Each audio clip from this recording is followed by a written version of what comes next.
तेरी बहुत जबान जलती है। आज देखूंगा तेरी हिमायत लेने कौन आता है। कंगाल घर के तेरे बाप ने तो कुछ दिया नहीं और बांध दी मेरे पल्ले। आज तो मैं तुझे 3 तलाक देकर ही रहूंगा और दूसरी बीवी लाऊंगा। अल्लाह के लिए हमें मत निकालिए, मैं अपने बच्चों को लेकर कहाँ जाऊंगी? मेरा अब इस घर के अलावा कोई और ठिकाना भी तो नहीं है। मुझे कुछ नहीं पता, तू निकल यहाँ से।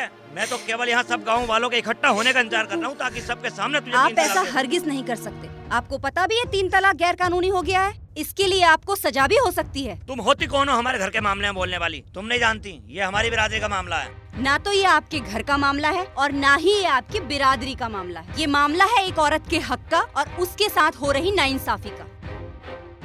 ये हमारी बिरादरी का मामला और तुम इसमें दखल ना दो तो तुम्हारे लिए अच्छा रहेगा। वैसे ही सरकार हम पे बहुत दबाव बना रही है और ये 3 तलाक का नया कानून ला के हमारी शरीयत में भी दखल दी जा रही है। ये सुप्रीम कोर्ट ने पहले ही साफ कर दिया था कि 3 तलाक इस्लाम से जुड़ा हुआ नहीं है और दुनिया के कई देशों में 3 तलाक को गैर कानूनी भी बताया गया है। और वहाँ पर अगर कोई किसी को तलाक देता है ना तो उसके खिलाफ सीधे कानूनी कार्रवाई की जाती है। इसीलिए आप लोग इन लोगों को भड़काना बंद कीजिए क्योंकि ये एक औरत के अधिकार का मामला है। ये आप गलत कर रही हैं। आप हमारे मामलों से दूर ही रहो। मैं तो आपके मामलों से दूर ही हूँ, लेकिन अगर किसी औरत के साथ नाइंसाफी होगी तो मैं चुप नहीं रहूंगी। और आप आयशा भाभी को बिल्कुल भी तलाक नहीं दे सकते। अगर आपने ऐसा किया ना तो मैं अभी पुलिस को बुलाऊंगी, क्योंकि महिला अधिकार संरक्षण 2019 के मुताबिक एक औरत को एक समय में 3 तलाक देना कानूनी अपराध है और तलाक देने वाले पति को पुलिस बिना वारंट भी अरेस्ट कर सकती है। अजमल साहब ये क्या कह रही है? आप अजमल साहब से बात मत कीजिए, आप मुझसे बात कीजिए। ये आपको कानून नहीं बताएंगे, कानून आपको मैं बताऊंगी। अध्यादेश 2019 की धारा 3 और 4 सहित IPS 498A, 307, 323 और 504 में आपके खिलाफ केस भी दर्ज हो सकता है और हाँ, कम से कम आपको 3 साल की सजा भी हो सकती है। यह तो बिल्कुल गलत बात है। ये बिल्कुल सही बात। अगर आप ऐसा करेंगे तो शायद आयशा भाभी आपके खिलाफ केस दर्ज ना करें, लेकिन मैं जरूर करूँगी। चलो ऐसा अंदर चलो। अब मैं तुम्हें 3 तलाक नहीं दूंगा। मैं तो केवल दूसरी बीवी लाने के लिए तुम्हें तलाक दे रहा था, क्योंकि 2 बीवियों का खर्चा मैं एक साथ नहीं उठा सकता। किरण भाभी ने मेरी आंखें खोल दी। अब मैं तुम्हें 3 तलाक नहीं दूंगा। चलो अंदर चलो। आपका बहुत बहुत शुक्रिया किरण दीदी, अगर आप नहीं होती तो मैं आज दर दर की ठोकरें खा रही होती। आयशा भाभी, अगर इसके बाद भी रहमान भाई ने आपको कोई तकलीफ दी ना तो आप बेझिझक मेरे पास आ जाना। अब आप इनके घर के मामले में भी दखल दोगे? अरे छोटी मोटी लड़ाइयाँ तो घर में होती ही रहे। अब आप मुसलमान को इस्लाम के तरीके से जीने सिखाओगे क्या? आप तो चुप ही रहिए। जब ये मुझे घर से निकाल रहे थे तो आप इनका साथ दे रहे थे। किरण भाभी बिल्कुल ठीक कह रही हैं। रहमान भाई, मैं आशा करती हूँ कि आप आयशा भाभी को अब कभी तकलीफ नहीं देंगे। किरण भाभी, कोई भी तकलीफ होगी तो मैं खड़ा हूँ और ऐसी बात हुई तो खुद मैं जाकर तुम्हें खबर दूंगा। अच्छा जी, मैं चलती हूँ। आयशा अपना ध्यान रख। ठीक आओ है बच्चों, अंदर दीदी। आओ। बहुत ज्यादा देर कर दी आप लोगों ने, अब ये यहाँ पर नहीं हो पाएगा। कैसी बात कर रहे हो साहब? बड़ी मुश्किल में तो कागज बने हैं, इन्हें पास कर दो साहब। कागजों का तो बहुत बुरा हाल है, चारों तरफ से कटे फटे हैं। साहब ये मुझसे न काट दिए, घर में कहीं भी चीज धर लो वहीं चले जाए मुझसे। अरे चुप हो जा, ज्यादा जबान ना चलावे। कागज तो तेरे पे ढंग से रखे ना जाते। आप बताओ साहब क्या करना है?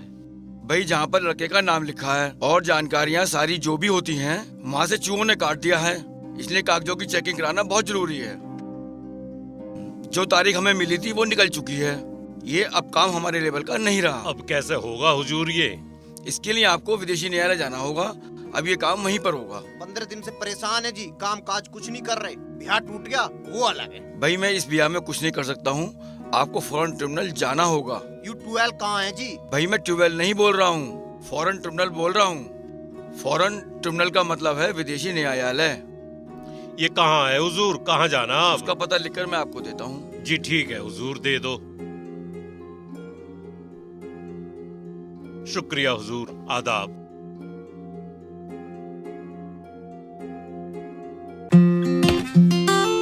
ये वाला पेड़ तो कटा पड़ा, इस वाले को काटो। चल भाई इसे काटते हैं। ये क्या कर रहे हैं आप? क्या कर रहे हैं ये? देखना रहा पेड़ काट रहे हैं जी, हमें खाना बनाने के लिए लकड़ियों की जरूरत है और यहाँ सफाई भी हो जाएगी। जब सरकार आप लोगों को खाना बनाने के लिए उज्ज्वला योजना के तहत मुफ्त में गैस के कनेक्शन दे रही है, गैस की सुविधा दे रही है, फिर आप इन पेड़ों को क्यों काट रहे हैं? और पेड़ काटने से कभी भी सफाई नहीं होती। अगर ये पेड़ ही नहीं रहेंगे तो आपको स्वच्छ वातावरण, स्वच्छ हवा और स्वच्छ पानी कभी भी नहीं मिल पाएगा। जी हमारे तो कागज जमा हो रखे हैं गैस के, पर अभी तक हमारा नंबर ही नहीं आया। जी यहाँ पे तो बहुत सारे पेड़ खड़े, एक दो पेड़ कट जाएगा तो क्या फर्क पड़ जाएगा। शायद आप लोगों को पता नहीं है, हम सब पर्यावरण की समस्या से गुजर रहे हैं। दिन ब दिन धरती पे तापमान बढ़ता ही जा रहा है। अगर ऐसे ही हालात रहे ना तो एक दिन इस धरती पर जीवन का संकट आ जाएगा। और इसका मुख्य कारण है पेड़ों की संख्या का कम होना। इसीलिए हम लोगों को पेड़ों को लगाना चाहिए, उन्हें काटना नहीं चाहिए। अगर पेड़ कटते हैं ना तो कभी गर्मी ज्यादा पड़ती है तो कभी सर्दी ज्यादा पड़ती है। अब तो जी ठंड भी बहुत पड़ रही है, अब तो सारे रिकॉर्ड टूट गए ठंड के। इस बार बर्फ भी खूब ज्यादा पड़ रही। इसका मुख्य कारण है पेड़ों का कटना, इनकी संख्या का कम होना। अब गर्मियों में गर्मी बहुत पड़ती है, सर्दियों के मौसम में सर्दी बहुत पड़ती है, बरसात में इतनी बारिश होती है कि कभी कभी बाढ़ भी आ जाती है, और कभी कभी कम बारिश होती है, और कभी कभी सूखा भी पड़ जाता है। धरती का औसत तापमान बढ़ता ही जा रहा है, और अगर हमें इससे बचना है ना तो हमें पर्यावरण की सुरक्षा करनी पड़ेगी। हमें पेड़ लगाने पड़ेंगे, ना कि पेड़ काटने पड़ेंगे। जी औसत तापमान क्या हुआ है? औसत तापमान का मतलब होता है इस धरती पे जितने भी देश हैं, हर साल उन सबका एक साल का तापमान निकाला जाता है। फिर उस एक साल के तापमान में से एक दिन का तापमान निकाला जाता है, उसे औसत तापमान कहते हैं। और ये दिन ब दिन बढ़ता ही जा रहा है। जी हमें इस बात का पता नहीं था। अब से हम पेड़ नहीं काटेंगे और नए नए पेड़ और लगाएंगे। बहुत अच्छी बात है, तभी हम अपनी धरती को बचा सकते हैं और आने वाले समय में अपने बच्चों का उज्जवल भविष्य बना सकते हैं। किरण भाभी राम राम। अरे शब्बीर भाई राम राम। चाचा जी आपको भी सलाम। वालेकुम सलाम बिटिया, ठीक। यहाँ कैसे? अरे बस यहाँ से निकल रही थी, कुछ लोग पेड़ काट रहे थे तो बस उन्हें रोकने के लिए चली गई थी। शब्बीर भाई आपके कागज जमा हो गए? कागज जमा ना हुए या सरकार तुम्हारे पीछे पड़ गई? ऐसे कैसे? क्या बात हो गई कि कागज जमा नहीं हुए? बेटी गए थे कलेक्टर के यहाँ भी, वहाँ उन्होंने कागज देखे। वो कहने लगे यहाँ तो नाम कट रहा, कहीं जन्म तिथि कट रही, कहीं चूहे ने काट दिया। अब कहा विदेशी ट्रिब्यूनल चले जाओ, अब विदेशी न्यायालय जाएंगे। हमें तो यूं ही भाग दौड़ करनी सारी की सारी। मुझे तो लग रहा है यार सरकार हमारे पीछे पड़ गई, काम ना करे। शब्बीर भाई ऐसा कुछ नहीं होगा, आपका काम हो जाएगा। आप एक बार विदेशी न्यायालय जाइए तो सही। और अगर आपने वो कागजात संभाल के रखे होते और टाइम आने पर आप जमा कर देते ना तो ये सब नहीं होता। हम अपनी गलतियों के लिए सरकार को दोष नहीं दे सकते हैं। ठीक कह रही है बेटी तू नालायक। अगर अपने कागजों को संभाल के रखता तो आज ये दिन देखने तो ना पड़ते। जरीना बेगम को कितनी बार कहा घर में चूहे हो रहे, मुझसे हो रहे, मुझसे मारने की दवा डाल दे, कम वक्त पे वो भी ना डाली गई। तुम तो नहीं कहे जाओ, सरकार को क्या जरूरत थी? ठीक तो रह रहे, सब काम हिलने छोड़कर इस काम में लगे रहो। शब्बीर भाई अगर आपके घर में कोई गैर आदमी आ जाए और आपसे ये बोले कि मुझे कुछ दिन आपके घर में रहना है, और आप उसको बोले कि ठीक है, लेकिन फिर वो आपके घर में रहे और वहीं अपना काम धंधा शुरू कर दे, और उसके बाद जब आप उसको जाने के लिए बोले वो ना जाए और आपके घर में अपना अधिकार जमाने लगे, तो आप क्या करेंगे? ऐसे कैसे रह जाएगा? साले की टांग तोड़ दूंगा। तो सरकार भी तो यही कर रही है।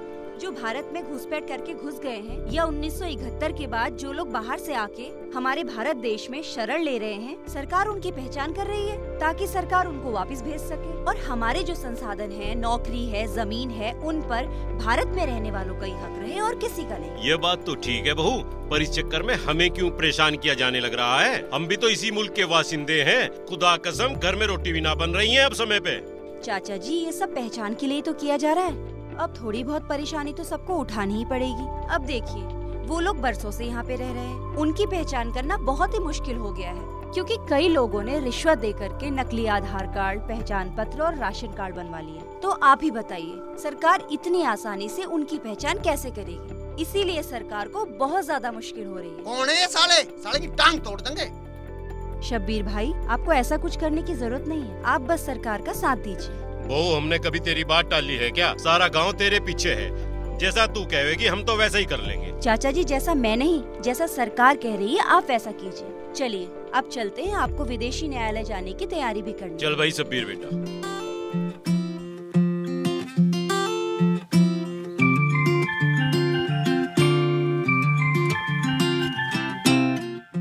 बहू इतना टाइम कहाँ लगा दिया? माँ जी वो रास्ते में शब्बीर भाई और उनके अब्बा मिल गए थे तो वो कुछ बात करने लगे। अरे उनका काम हो भी गया या वैसी धक्के खा रहे हैं? ना पिताजी उनका काम ना हो पाया, दरअसल उनकी लास्ट डेट निकल चुकी है। अब तो उन्हें विदेशी न्यायालय जाना पड़ेगा तभी उनका काम हो पाएगा। अरे यूँ तो इनकी गैल फजीता ही हो गया, एक तो ध्यान नहीं हो रहा और इस चक्कर में परेशान हो फिर रहे। अरे ना हो रहा तो रहने दो, देश की जनसंख्या वैसे ही बढ़ रही है, 2-4 का ना भी होगा तो कौन सा पहाड़ टूट रहा है। पहले हमारे देखिए 4 भैया हो गए हैं तो 1-2 कुआरा रह ही जावे। पर यू तो अकेला ही है, इनके क्या होगा, इनका तो मुश्किल हो जाएगी। तुम छोटो ये बात। ए बहू तू मेरी बात सुन, सतवा के वहाँ से गीतों का बुलाया आया और चलना हुआ गीतों में। तेरी वजह से उनका रिश्ता हुआ, नहीं तो टूट ना गया था उनका रिश्ता। बड़ा एहसान समझ रहे है तेरा।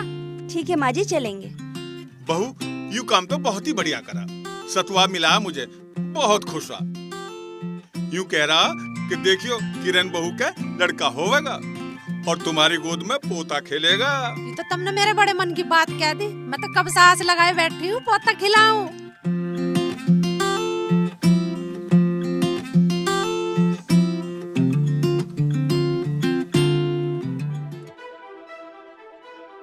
अरे पता है क्या कर दिया आज नवाबजादे ने?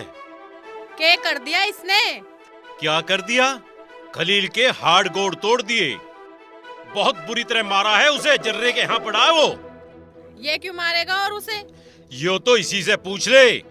अरे नवाबजादे उठ जा। अरे खलील को क्यों तोड़िया है तू? मैं क्यों तोड़ता? झोटे ने टक्कर मारी उसके। हाँ तेरे से बड़ा झोटा है और कोई गांव में? अरे नमाज तेरे पे ना पढ़ी जाती है, रोजे तेरे पे ना रखे जाते हैं, फजर की नमाज तेरे पे पढ़ी ना जाती, सूरज देख कहाँ जान लग रहा है। नमाज पढ़ के सोया मैं। हाँ तेने तो बहुत मुसल्ले घिस रखे। आज वह विदेशी ट्रिब्यूनल भी है, वहाँ की अदालत है, उसमें तुझे और हमें भी जाना है। आ खड़ा हो और चल मेरे साथ।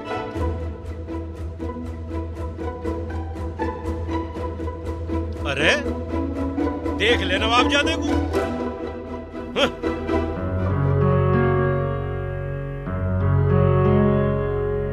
हाँ भाई, विदेशी ट्रिब्यूनल कौन सी? यू या जी।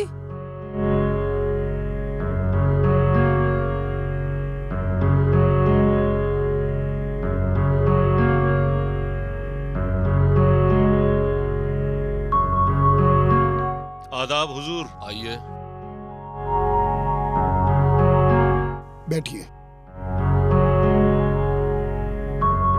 हुजूर ये मेरा लड़का है शब्बीर। हुजूर एनआरसी लिस्ट में इसका नाम नहीं आया, पूरे परिवार का आ चुका। हमारी तो जूतियां घिस गई इस एनआरसी के चक्कर में हुजूर। जिला कार्यालय में जाकर ठीक नहीं कराया था आपने? हुजूर गए थे वहाँ भी, उन्होंने कहा कि कुछ कागज और चाहिए। उन कागज को बनवाने के लिए स्कूल में गए, वहाँ टाइम लग गया, तब तक इनका टाइम निकल गया हुजूर। अब उन्होंने यही कहा विदेशी ट्रिब्यूनल चले जाओ हुजूर। अब हो गए आपके कागज तैयार? हुजूर इंशाअल्लाह, देखिए आप नजर मार लीजिए हुजूर, हमने तो अपना पूरा प्रयास कर लिया हुजूर। ठीक है, मैं आपकी फाइल बना देता हूँ। ये आपके कागज चेक किए जाएंगे, आप 11 नवंबर को आ जाना। हुजूर शब्बीर का नाम आ तो जाएगा ना? देखिए कागज चेक होने के लिए ऊपर जाएंगे, जो भी वहाँ से रिपोर्ट आएगी मैं आपको बता दूंगा। आप 11 नवंबर में आ जाना। कुछ और चाहिए साहब बता दो। अरे बताया तो तुम्हें, कागज चेक होने के लिए जाएंगे, 11 नवंबर को आ जाना। क्यों टाइम खराब कर रहे हो? देख नहीं रहे कितनी लंबी लाइन लग रही है? अभी जाओ यहाँ से। अच्छा हुजूर।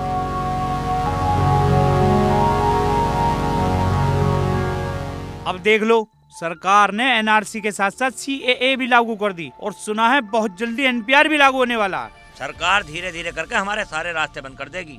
पानी सर से ऊपर जा लिया, अब तो हमें कुछ करना होगा। ठीक कह रहे हो भाईजान, अब तो बहुत मुश्किल हो चुकी है। मुश्किल?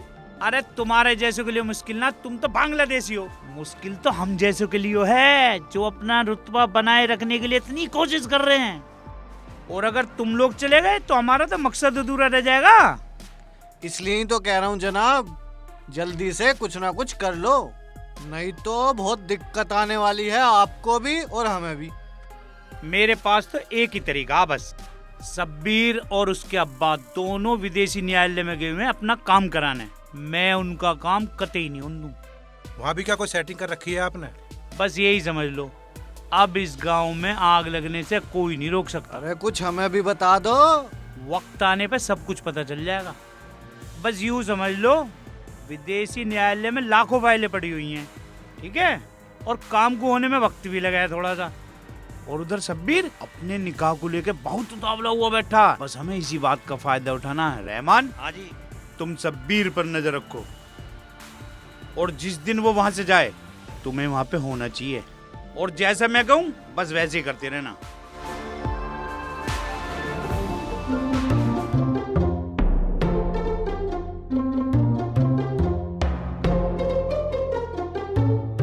अस्सलाम वालेकुम शब्बीर भाई। वालेकुम सलाम भाईजान, आज इधर कैसे? अरे इधर से गुजर रहा था, तुम दिख गए, सोचा तुमसे पूछता चलूं। क्या हुआ तुम्हारे काम का, हुआ क्या ना हुआ? हाँ हुआ काम, धक्के खाते फिर रहे हैं। क्यों? अब तो तुम्हारे कागजात भी मिल गए, फिर क्या दिक्कत आ गई? दिक्कत ही दिक्कत है, अब 15 दिन का टाइम दे दिया। ये कहने लगे 15 दिन बाद आके पूछना। अरे यू सरकार कुछ न करने की है, यू हम मुसलमानों को इस देश से बाहर निकालना चाह रही है, बस और कुछ नहीं। किरण भाभी से बात हुई तो वो कह रही मैं चलूंगी तुम्हारे साथ। काहे क्या वो बड़े बड़े अधिकारी न जाने हैं ना। सब मीठी मीठी बातें कर रहे हैं, ये ना करने के कुछ भी। तुम लिख के ले लो आज। फिर क्या करें भाईजान? मेरी बात गांठ बांध लो, तुम्हारा काम बगैर रिश्वत के बिल्कुल नहीं हो सकता। तुम जब अब की बार वहाँ जाओ ना तो कुछ पैसों का इंतजाम करके जाना, ताकि तुम्हारा काम हाथों हाथ हो जाए। और हाँ, तुम्हारा निकाह भी जल्दी हो जाएगा। फिर मुझे तो ऐसा कुछ नहीं लग रहा, पर जाके देखते हैं अगली बार।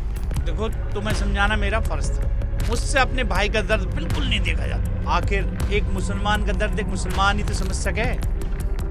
ठीक है भाईजान, आपकी बातों पर विचार करूँ। ठीक है भाई, सोच लियो फिर।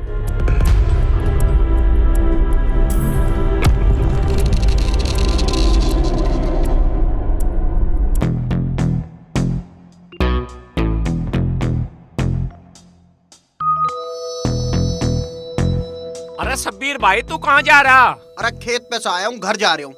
अरे कह रहा है तेरे निकाह का? अरे होता के शादी से पहले सर्टिफिकेट देना पड़ रहा। ले लो मजा, तुमने भी एक दिन लाइन में लगना पड़ेगा। शब्बीर भाई तेरा ये कैसा निकाह हो रहा? निकाह से पहले सर्टिफिकेट भी देना और लाइन में भी लगना। भाई शादी तो हमने बहुत देखी, पर ऐसी शादी हमने नहीं देखी। शादी ना बीरबल की खिचड़ी हो रही जो पकने में ना आ रही। भाई एक बात है, इस सरकार ने कर दिया कमाल। लोगों को शादी करने के लिए भी, निकाह करने के लिए भी ऑफिस के धक्के खाने पड़ रहे हैं अब। शब्बीर भाई, भाभी के भी कागज चेक कर लिए। कभी बालक पैदा होने के बाद भी हमें ये साबित करना पड़े ये हमारे है कि नहीं है।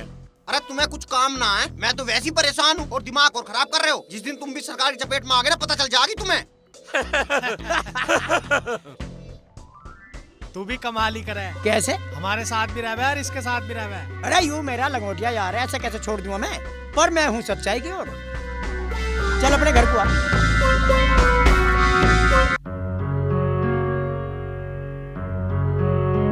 अभी आपकी फाइल का जवाब नहीं आया है, लगभग 1 हफ्ता और लगेगा अभी उसमें। हुजूर, समय तो कितना ही लग जाए, पर इसका नाम आ जाए। देखिए, अगर आपके कागज सही हैं तो परेशान होने की कोई जरूरत नहीं है, नाम आ जाएगा।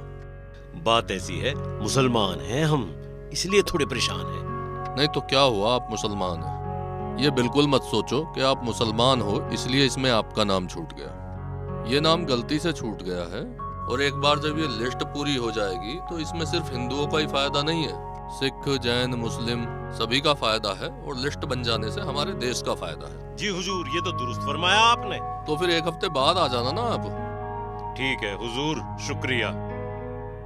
अब चल पागल।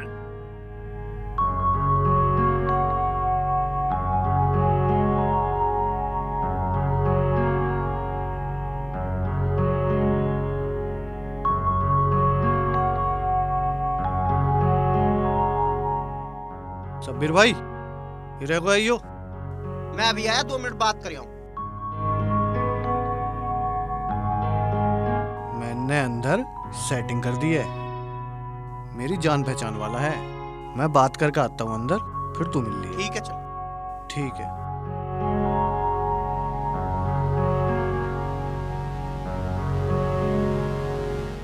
आ जाएं जनाब।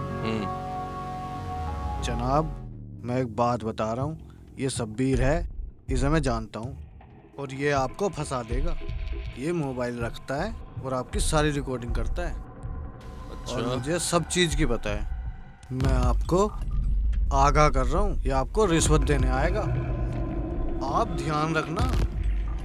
बाकी मेरा जो फर्ज था वो मैंने निभा दिया, बाकी सारा कुछ आपको देखना। ऐसी बात है, मैं देखता हूँ उसे। जाओ तुम अभी, जाओ अभी। अरे नरेंद्र, सुरेंद्र, इधर आओ।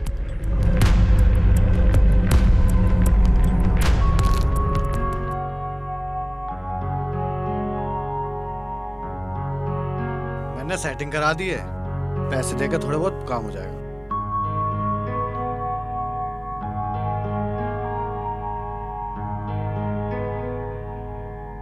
साहब मुझे कुछ काम है आपसे। अरे तुमसे कहा था ना मैंने 1 हफ्ते बाद आ जाना।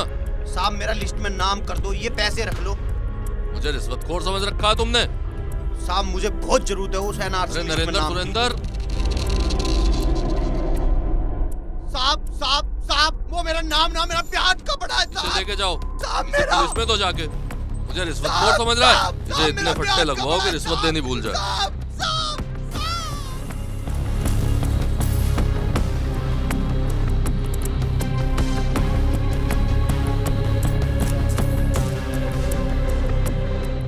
चाचा जान, शब्बीर अंदर गया था। अधिकारी ने झूठे रिश्वत के केस में उसे फंसा दिया, गिरफ्तार करा दिया। अरे क्या बकवास कर रहा है इरशाद, मैं भी देख रहा हूँ उसे। सुनो, अभी आप वहाँ मत जाओ, कभी आपको भी झूठे किसी इल्जाम में अंदर करा दे। आप जो है अभी घर चलो और उसकी जमानत का इंतजाम करो। या खुदा, ये क्या दिन देखने पड़ रहे हैं हमें, या खुदा। चलो रहम परवरदिगार रहम। अजमल साहब, जैसा आपने कहा था बिल्कुल वैसा ही हो गया। शब्बीर को तो पुलिस पकड़ के ले गई, वह तो अब लंबा ही गया। अब एक काम करो, इस मौके का फायदा उठाओ। सरकार ने उसके कागज बनाने के बजाय रिश्वत के झूठे केस में उसे जेल में डाल दिया। अगर हम अब भी चुप रहे तो यूं काम जो शब्बीर के साथ हुआ ना, कल को हमारे साथ भी होगा। चुप रहने से आपका क्या मतलब है? अरे उन लोगों को समझाओ कि हम शब्बीर को कल पुलिस से छुड़ा कर लाएंगे, थाने के सामने विरोध प्रदर्शन करेंगे और पुलिस को मजबूर कर देंगे कि वो शब्बीर को छोड़ दे। इससे हमारा क्या फायदा?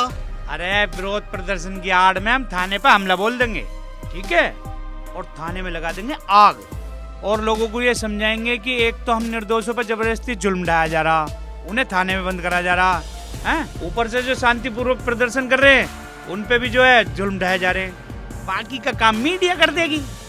मैंने कुछ लोग सोशल मीडिया पे इस काम में लगाए हुए हैं जो इस बात को ज्यादा से ज्यादा फैला सकें, और इस सरकार को मजबूर होना पड़ जाएगा कि वो एनआरसी लागू ना कर सकें, और अगर किया भी तो एनआरसी में हमें कुछ रियायत मिल जाएगी। सही कह रहे हो अजमल साहब, अब हमें इस मामले को ज्यादा से ज्यादा फैलाना होगा और लोगों को ज्यादा से ज्यादा भड़काना होगा। तुम आज से इस काम में लग जाओ सब लोग, ठीक है ना, और सब अपने काम को ठीक से अंजाम दो। पैसे देने की कोई दिक्कत ही नहीं है, पड़ोसी देशों से बहुत आ रहा है अपने पास। ठीक है, जाओ, लग जाओ। चलो। अच्छा जी।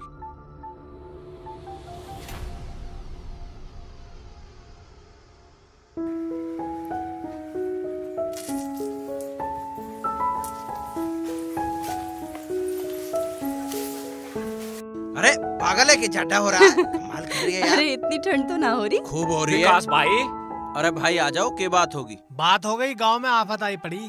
अरे की आफत आई पड़ी? अरे यू अजमल गांव का नाश करेगा, मैं इसे फोड़ दूंगा, ठा ठा के पटकूंगा, ठा ठा के पटक दूंगा इसे मैं। अरे विकास भाई, अजमल जो है ना, शब्बीर को लेकर पूरे गांव को भड़का रहा। पर ऐसा हो क्या गया? शब्बीर वहाँ गया था, उसे पुलिस ने रिश्वत देने के इल्जाम में गिरफ्तार कर लिया। अरे वो तो कहीं विदेशी न्यायालय पहले में जाना था, पुलिस में कहाँ पहुँच गया? अरे गया तो वही था, वहाँ उसका काम नहीं हुआ, उसने रिश्वत देने की कोशिश करी, वहाँ के ऑफिसर ने उसे पुलिस को पकड़वा दिया। नहीं भाई, मेरी समझ में तो आ नहीं रही, क्योंकि मैं शब्बीर को अच्छी ढाल जानूं और तुम भी जानो, रिश्वत तो दे नहीं सकता भाई। और शब्बीर भाई रिश्वत क्यों देंगे? उनके पास सारे जरूरी कागज हैं। ये तो हमें नहीं पता, लेकिन अजमल और उसके आदमी इस बात को लेकर गांव वालों को भड़का रहे हैं। अरे कल यार थाने प्रदर्शन करने जा रहा, उसके आदमी लोगों को लाठी डंडे बांट रहे और मट्टी का तेल बांट रहे। अच्छा, तो ये अजमल विरोध प्रदर्शन की आड़ में देश को जलाना चाहता है, ताकि ये मामला और फैल जाए और लोग भड़क जाए। यू अजमल ही पीटता दिखे, यू ही ज्यादा बन गया, यू ही आतंकवादी हो गया ससुरा। मैं इसे मारूंगा कहीं मिल गया तो। नहीं नहीं, आप कानून को अपने हाथ में नहीं लेंगे, आप बस उस पर नजर रखिए। आप एक काम करिए, वो जो भी काम कर रहा है ना, आप उसका वीडियो बना लीजिए। मैं तब तक उस अधिकारी से जाके मिलती हूँ जिसने शब्बीर भाई को रिश्वत के मामले में गिरफ्तार कर रहा है। चल ठीक है, तू वहाँ चली जा और मैं कुछ गांव के लोगों से मिलके और बात करते हैं, क्या हो सके, और तुम उसके आदमियों पे निगाह रखो। मैं सबसे पहले शब्बीर भाई के घर जाऊंगी, पहले ये तो पता करूँ कि ये मामला है क्या। ठीक है, मैं चलती हूँ। चल ठीक है, तू जा। चलो भाई, हम भी देखें। चलो भाई, चलो।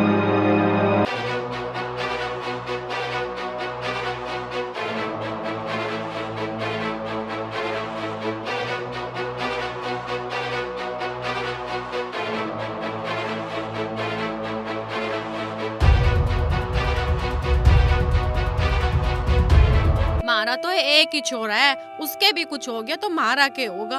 एक ही सहारा है हमारा छोरा हमारे लिए। चाची जी आप बिल्कुल परेशान मत होइए, सब ठीक हो जाएगा। क्या खाक ठीक हो जाएगा? खुदा कसम इस एनआरसी ने हमारी जिंदगी मुहाल बना कर रख दी है। ये हुकूमत कैसे कैसे फैसले ले रही है। चाचा जी इसमें सरकार की गलती क्या है? और शब्बीर भाई ने रिश्वत क्यों दी ये बात मुझे समझ में नहीं आ रही है। और उन्होंने रिश्वत देके बहुत बड़ी गलती कर दी है। इसमें हमारी गलती क्या है? हम भी सरजमी हिंदुस्तान के वासिंदे हैं। हम यहाँ बाई चांस नहीं रुके हैं, बाई चॉइस रुके हैं। आप बिल्कुल सही कह रहे हैं, हम सब भारत के नागरिक हैं। लेकिन जब काम होता है तो उसमें कमियां भी जरूर होती। और शब्बीर भाई भी इसी देश के रहने वाले हैं, यहीं के नागरिक हैं। तो चाचा जी ये नाम गलती से छूट गया है। पर गलती से मुसलमानों के नाम ही क्यों छूट रहे हैं? सबसे पहले तो मैं आपको ये बता दूं कि आप इसे धर्म से बिल्कुल भी ना जोड़ें। जिस तरह से मुसलमानों के नाम नहीं आए हैं ना, उसी तरह से कई और धर्म जाति के नाम इस लिस्ट में नहीं आए हैं। और वो सब भी भारत के नागरिक हैं और बहुत जल्द उनके नाम लिस्ट में आ जाएंगे। हमें कहीं चढ़ते दिखाई न दे रहे। पहले जिलाधिकारी के यहाँ भी न चढ़े और अब देख ले विदेशी न्यायालय में भी गिरफ्तारियां हो रही हैं। उधर देख ले शब्बीर भाई को गिरफ्तार कर लिया। ऐसा कुछ भी नहीं है और आप लोग ऐसा बिल्कुल भी ना सोचे कि आप लोगों को टारगेट किया जा रहा है। अगर आप दोनों जगह देखेंगे ना तो गलती आप ही लोगों। इसमें हमारी क्या गलती है? जिला न्यायालय में कागज बनाने में आप लोगों ने देरी की, जिससे कि शब्बीर भाई का नाम नहीं आ पाया। और विदेशी न्यायालय में आप लोगों ने रिश्वत दे दी। वो बहुत बड़ा जुर्म है, उसे कानूनी जुर्म कहते हैं। इन सब बातों को छोड़ो, अब एक बात बताओ, शब्बीर बाहर कैसे आवे? चाचा जी जो शब्बीर भाई ने रिश्वत दी है ना, उससे बहुत ही ज्यादा शक पैदा हो गया है। आप चिंता मत कीजिए, मैं कल ही विदेशी न्यायालय में बात करती हूँ। ठीक है।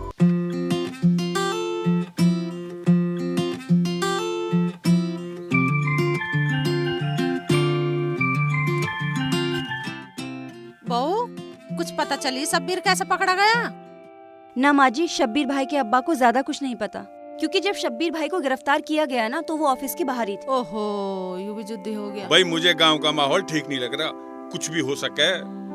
अब ये मुद्दा एनआरसी का ना रहा, मुझे तो हिंदू मुसलमान का होता नजर आ रहा है। मैं पहले ही कह रहा था यू अजमल गांव का नाश करवा के मानने का। इसे ठीक कर दूं सब ठीक हो जाएगा। भैया देखो, तुम तो इस मामले से बिल्कुल ही दूर रहो। अजमल और उनके साथियों ने जिनका नाम एनआरसी में नहीं है और जो बाहर से आए और अपनी बिरादरी के सभी लोगों को मिला दिया है। अजमल जैसे लातों के भूत हैं, बातों से नहीं मानेंगे। पिताजी इसी से तो गांव का माहौल बिगड़ रहा है। और जो सरकार अच्छा काम करना चाह रही है ना, ये लोग उसके काम में रोड़ा अटकाना चाहते हैं। हमें बहुत ही समझदारी से काम करना होगा। अरे सब ना है, ये कुछ लोग हैं जो लातों के भूत है, बातों से नहीं मानेंगे। अरे तू चुप रह, जाकर पुलिस में रिपोर्ट कर, पुलिस अपना आप देखेगी। बेमतलब के चक्कर में पड़ रहा। माँ जी अब ये मामला पुलिस का नहीं रहा, हमें सबूतों के साथ लोगों को बताना होगा, तब जाके बात बनेगी। बहू बिल्कुल सही कह रही है। और सुन, तू अकेली अब कहीं मत जाइए, मैं चलूंगा तेरी गैल। इन लोगों का कुछ पता नहीं है कब के बात हो जावे, समझगी ना? पहले ऐसा हो भी चुका है एक बार। आप मेरी चिंता बिल्कुल मत करो, मुझे कुछ नहीं होगा। मुझे गांव के हालात ठीक नहीं लग रहे हैं, आप गांव में ही रहो। अरे वो तो ठीक है, गांव में ही रहेंगे, इन लोगों पे ध्यान भी रखना पड़ेगा, ये कुछ गड़बड़ ना करें, यूँ तो देखना ही पड़ेगा। हाँ सही कह रहे हो, पर फिर भी अपना ध्यान रखना दोनों जने, ठीक है ना?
भैया वो बहू गई है, देख लेता, तू भी चला जाता। कहाँ गई है वो? अरे मैं कहाँ कहाँ जाता फिरूंगा, मेरे बस की ना। ले फोन आ गया। कर ले बात। हाँ हेलो।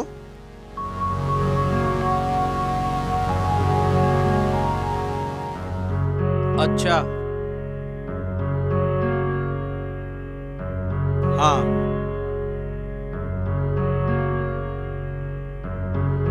ठीक है। अच्छा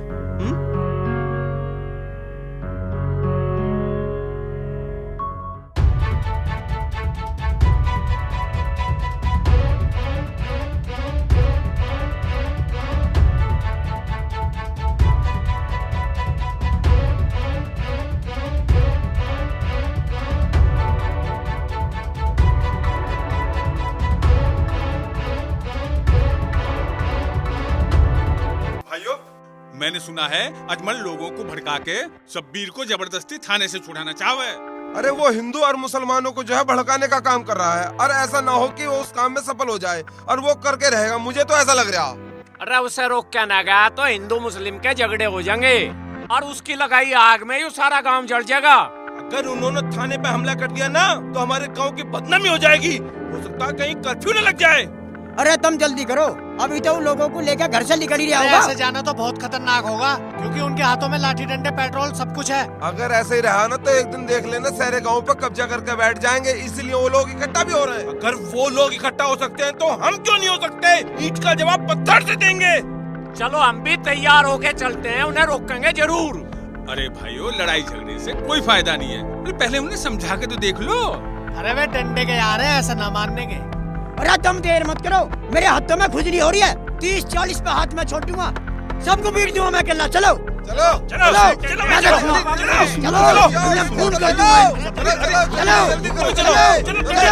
चलो देखेंगे हम उन्हें सालों को। चलो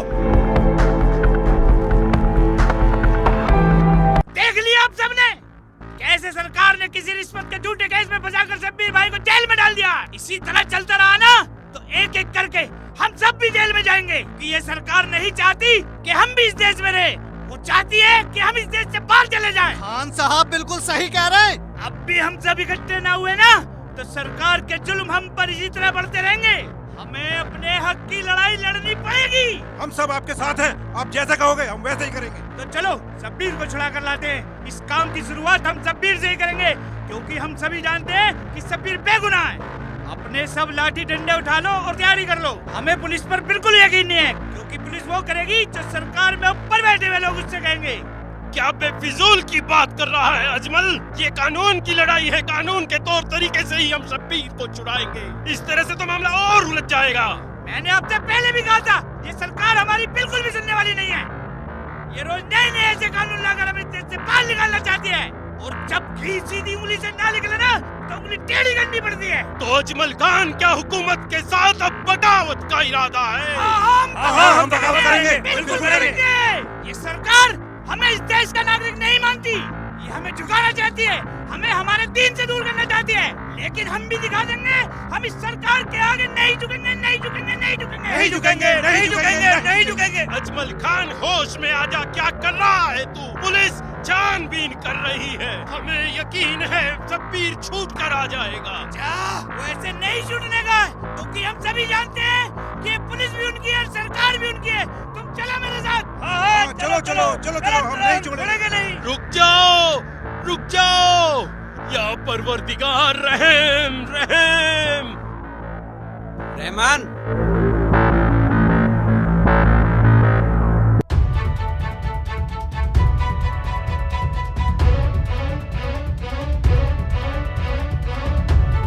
अरे रुको रुको भाई, रुको रुको रुको। अजमल कहाँ जा रहे हो भाई? हम शब्बीर को छुड़ाने के लिए जा रहे हैं। लाठी डंडे और पेट्रोल लेके? अरे इनकी जरूरत क्या है? हमने आज फैसला कर लिया है कि पुलिस ने अगर शब्बीर भाई को नहीं छोड़ा तो इसके लिए चाहे हमें कुछ भी करना पड़ जाए, हम शब्बीर को छुड़ा कर लाएंगे। हमने भी तय कर लिया है कि एक कदम भी आगे हम नहीं जाने देंगे। तुम लोग ये ठीक नहीं कर रहे हो।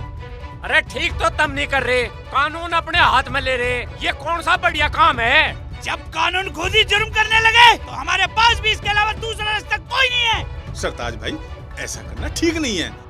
अरे गांव की बदनामी होगी, और हो सकता है क्या पुलिस कानूनी कार्रवाई करे। देखो सबको परेशानी होगी, खुदा कसम चौधरी साहब 5 वक्त का नमाजी हूँ, झूठ नहीं बोलूंगा। मिन्नतें कर चुका इनके सामने। मान जाओ, रुक जाओ, समझ जाओ, कोई मानने के लिए तैयार भी हो। कमबख्त। बहुत सुन लिया और बहुत सह लिया, अब हम बिल्कुल बर्दाश्त नहीं करेंगे। हमारे पास इसके अलावा कोई रास्ता नहीं है। रास्ते तो बहुत हैं, पर तुम लोग मानने के लिए तैयार नहीं हो। ना हम मानने वाले और ना हम रुकने वाले। तुम यहाँ से आगे जाके तो दिखाओ। तुम बात को आगे बढ़ा रहे हो, ये हमारी बिरादरी का मामला है, तुम इसमें बिल्कुल दखल मत दो। तुमने ये मैं मजबूर करा, मैं अकेला ही तो मैं सारे को ठोक दूंगा। मैं एक बार फिर कह रहा हूँ, तुम लोग हमारे रास्ते में मत आओ, नहीं तो के जो तुम्हें करना हो कर लो। तुम हमें मजबूर कर रहे हो। चलो आगे बढ़ो, वो भी हमारे रास्ते में रहने दो। रुक जाइए, मैं कहती हूँ सभी लोग रुक जाइए, रुक जाइए। रुको। आप लोग ये सब क्या कर रहे हैं? एक ही गांव के हो करके आपस में एक दूसरे को मरने और मारने पर उतर आए। शुरुआत इन्होंने की है, हम तो शब्बीर को छुड़ाने जा रहे थे। ये बहुत ही अच्छी बात है कि आप लोग शब्बीर भाई को छुड़ाने के लिए जा रहे थे, पर आप लोगों का तरीका बिल्कुल गलत है। तो क्या सरकार का ये तरीका सही है जो हमें इस देश से बाहर निकाला जा रहा है? क्या हम इस देश के बाशिंदे नहीं है? हमें क्यों टारगेट किया जा रहा है? फिर किसी को भी टारगेट नहीं किया जा रहा है, आप लोगों के दिमाग में फालतू का फितूर भरा जा रहा है। कुछ पॉलिटिकल पार्टियां आप लोगों का इस्तेमाल कर रही हैं, आप लोगों को बहका रही हैं। अच्छा, हमें बहका रहे? तो ये एनआरसी क्या है? एनआरसी का मतलब है नेशनल रजिस्टर ऑफ सिटीजनशिप। ये एक ऐसा रजिस्टर है जिसमें भारत में रहने वाले उन सभी नागरिकों का नाम है, उनका रिकॉर्ड दर्ज किया गया है। एनआरसी की शुरुआत सन 2013 में असम से की गई थी, जो कि सुप्रीम कोर्ट के देखरेख में की गई थी, और अभी तक एनआरसी को कहीं भी किसी भी और राज्य में लागू नहीं किया गया है। और इसमें उन भारतीयों के नाम हैं जो असम के वास्तविक नागरिक हैं, या फिर जो असम में बांग्लादेश बनने से पहले यानी कि 25 मार्च 1971 से पहले जो असम में आ गए थे, उन्हीं को भारत का नागरिक माना जाएगा। तो इसे पूरे देश में लागू करने की क्यों बात की जा रही है? वो सब इसीलिए क्योंकि कुछ बांग्लादेशी, कुछ घुसपैठिए भारत के अलग अलग शहरों में जाके रहने लगे और वहाँ पे रह के वो लोग अपराध करने लगे। पहले वो एक शहर में अपराध करते हैं, उसके बाद वो अपराध करने के लिए दूसरे शहर में चले जाते हैं। उनका ना तो कोई निश्चित ठिकाना है, ना कोई निश्चित स्थान है। इसीलिए भारत सरकार ने उनको पकड़ने के लिए, ताकि उनको उनके देश वापस भेजा जा सके, उनके शहर वापस भेजा जा सके, पूरे भारत देश में एनआरसी को लागू करने की बात कही है। लेकिन ये सिर्फ अभी एक बात ही है, ना ही इसमें कोई नियम बनाया गया है और ना ही कोई कानून बनाया नहीं, ये झूठ है। ये सरकार मुसलमानों को पसंद नहीं करती, ये मुसलमानों को इस देश से निकालने के लिए रोज नए नए कानून ला रही है। अभी सरकार ने एक नया कानून CAA पास किया है। इससे साफ जाहिर होता है कि एनआरसी के जरिए जो भी अपनी नागरिकता सिद्ध नहीं कर पाया, सरकार उसे इस देश से बाहर निकाल देगी, और केवल मुसलमान ही हैं जिनको ये नागरिकता नहीं दी जाएगी। ये बिल्कुल गलत बात है, ये एक झूठ है। सबसे पहले मैं आपको बता दूं, ये कानून नागरिकता देने के लिए बनाया जा रहा है, नागरिकता छीनने के लिए नहीं। और इसकी 3 अहम बातें हैं जो वो मैं आपको बताऊंगी। नंबर 1, हमारे जितने भी पड़ोसी देश हैं, वहाँ पर रहने वाले सभी अल्पसंख्यक लोगों को भारत की नागरिकता दी जाएगी। इसके लिए अगर आप सबको या वहाँ के लोगों को भारत की नागरिकता प्राप्त करनी है, तो कम से कम उनको 6 वर्ष भारत में बिताने होंगे। इससे पहले ये समय काल 11 वर्ष का था, सिर्फ समय काल में परिवर्तन किया गया है, 11 वर्ष को घटा के 6 वर्ष कर दिया गया है। नंबर 2, पाकिस्तान, अफगानिस्तान और बांग्लादेश, वहाँ पे रहने वाले हिंदू, सिख, ईसाई, पारसी, जैन, बौद्ध धर्म के लोग जो 31 दिसंबर 2014 के निर्णायक तारीख तक भारत में प्रवेश कर गए थे, वो लोग भारत की नागरिकता के लिए आवेदन कर सकते हैं। नंबर 3, OCI कार्ड धारक अगर इस कानून का विरोध करते हैं तो केंद्र को पूरा अधिकार है उनके इस कार्ड को रद्द करने का। मैं आपको बता दूं OCI कार्ड क्या है। OCI कार्ड जो भारतीय नागरिक स्थायी रूप से अमेरिका या किसी भी विदेशी कंट्री में रह रहे हैं, उनको जो कार्ड दिया जाता है वो OCI कार्ड कहलाता है। इसीलिए मैं आप सबसे कह रही हूँ, ये कानून सिर्फ और सिर्फ नागरिकता देने के लिए बनाया गया है, नागरिकता छीनने के लिए नहीं। अगर ऐसी ही बात है तो इसमें मुसलमानों को शामिल क्यों नहीं किया गया? क्या ये हमारे साथ भेदभाव नहीं है? भारत का संविधान किसी भी सरकार को धर्म के आधार पर भेदभाव करने की इजाजत नहीं देता है। हाँ, आपकी बात बिल्कुल सही है। भारतीय संविधान सिर्फ धर्म के आधार पे ही नहीं, बल्कि गरीब लोग, जाति पाति किसी भी आधार पर भेदभाव करने की इजाजत नहीं देता है। पर हमारे देश में जो गरीब लोग हैं, जो पिछड़ा वर्ग है, जो कमजोर लोग हैं, यही संविधान उसके लिए बहुत सारी गुंजाइशें भी पैदा करता है। हमारे देश में, हमारे भारतीय संविधान में औरतों के लिए कई सारे कानून बनाए गए हैं, अल्पसंख्यकों के लिए कई सारे कानून बनाए गए हैं। हमारे ही देश में धर्म के नाम पर अलग अलग धर्मों के आधार पर भी सरकार ने अलग अलग कानून बनाए हुए हैं। क्या हमारा संविधान हमें जाति के आधार पर आरक्षण नहीं देता? सूचित जाति, अनुसूचित जनजाति, पिछड़ा वर्ग सबको आरक्षण मिलता है और गरीब लोग, उनको भी आरक्षण इसी सरकार ने देना शुरू किया है। तो क्या आप आरक्षण से पीछे हट जाएंगे? क्या आप सभी लोग आरक्षण से इनकार कर देंगे? मुझे अफसोस होता है उन लोगों पर जो बड़े बड़े सेलिब्रिटी हैं, जो बड़े बड़े राजनेता हैं, जिनको CAA की कोई जानकारी नहीं है, सिर्फ और सिर्फ कही हुई बातों का विरोध कर रहे हैं। 90% लोग ऐसे हैं जो बिल्कुल CAA के बारे में नहीं जानते हैं और वो CAA कानून क्या है उनको आज तक पता ही नहीं है। जो बड़े बड़े नेता इसका विरोध कर रहे हैं, क्या उन्हें पता नहीं है कि सरकार इस देश में NPR भी लागू करने वाली है? और हमारे नेताओं ने हमें बताया है कि NPR ही NRC का दूसरा नाम है और सरकार NPR के जरिए पहले जानकारी इकट्ठा करेगी, फिर NRC के जरिए हमें इस देश से बाहर निकाल देगी। सबसे पहले मैं आप सबको बता दूं, NPR एक प्रक्रिया है जो कि पिछली सरकार ने लागू की थी। NPR का मतलब है नेशनल पॉपुलेशन रजिस्टर। ये एक ऐसा रजिस्टर है जिसमें भारत में रहने वाले सभी नागरिकों का ब्यौरा होगा, चाहे वो भारत के नागरिक हो या फिर वो भारत के नागरिक ना हो। साल 2010 में इसको लागू किया गया था। 2015 में NPR को अपडेट किया गया। मुझे तो ये समझ ही नहीं आ रहा है कि पिछली सरकार जिसने NPR को लागू किया था आज वही इसके विरोध में खड़ी है और हम लोग क्यों उनकी बातों में आ रहे हैं? क्या हमें इतना समझदार नहीं होना चाहिए कि जो लोग अपने फायदे के लिए हमारा इस्तेमाल कर रहे हैं, हम क्यों उनको मौका दे रहे हैं कि वो हमारा इस्तेमाल करें? हम लोगों को बहकाया जा रहा है, हम लोगों को भड़काया जा रहा है और कुछ नहीं। बहका तो आप हमें रही है, ये सरकार जो कहती है वो करती नहीं है। क्या आप लोगों ने देखा नहीं कैसे शब्बीर भाई को रिश्वत के झूठे केस में फंसाकर सरकार ने जेल में डाल दिया? ये सरकार हमें डराना चाहती है, धमकाना चाहती है और इस देश से बाहर निकलना चाहती है। इसका फैसला भी अभी हो जाएगा। शब्बीर भाई को जिसने भी रिश्वत के झूठे मामले में फंसाया था, मैंने DM साहब से मिलके शब्बीर की जमानत करके मैं शब्बीर को अपने साथ लेके आई हूँ और मेरे साथ वो अधिकारी भी मौजूद हैं जिन्होंने शब्बीर भाई को अरेस्ट कराया था। वो आपको कुछ बताएंगे। ये बात सही है कि मैंने शब्बीर को गिरफ्तार कराया था। शब्बीर ने मुझे रिश्वत देने की कोशिश की थी, इसके कई चश्मदीद गवाह भी हैं। लेकिन मैं कहना चाहता हूँ कि ऐसा करने के लिए मुझे किसी ने गलत जानकारी दी थी। उस आदमी ने मुझसे कहा कि शब्बीर मुझे रिश्वत देनी चाहता है और उस आदमी ने ही शब्बीर से कहा कि मैं शब्बीर से रिश्वत लेनी चाहता हूँ। किसी ने जानबूझकर ये साजिश रची थी कि शब्बीर को जेल भेजा जा सके। ऐसा कौन कर सकता है जनाब? यूं बताओगा शब्बीर को किसने फंसाया? भाई आप बता के बात थी। मुझे ऐसा अजमल के कहने पर करना पड़ा।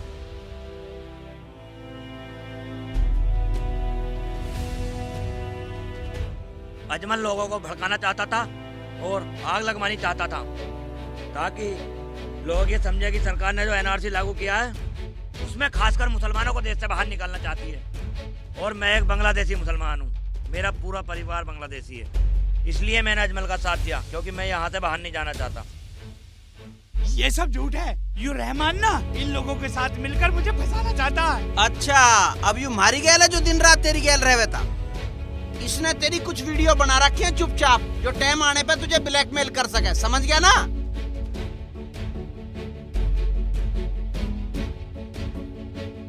ये झूठ है चाचा, जान मुझे फंसाया जा रहा है। मैं आप सभी लोगों से कहना चाहती हूँ, हमें ऐसे लोगों से सावधान रहना होगा जो हमें आपस में लड़वा रहे हैं, जो अपने मतलब के लिए हम लोगों के बीच में फूट डलवा रहे हैं, जो अपने फायदे के लिए यहाँ पर झगड़ा करवा रहे हैं।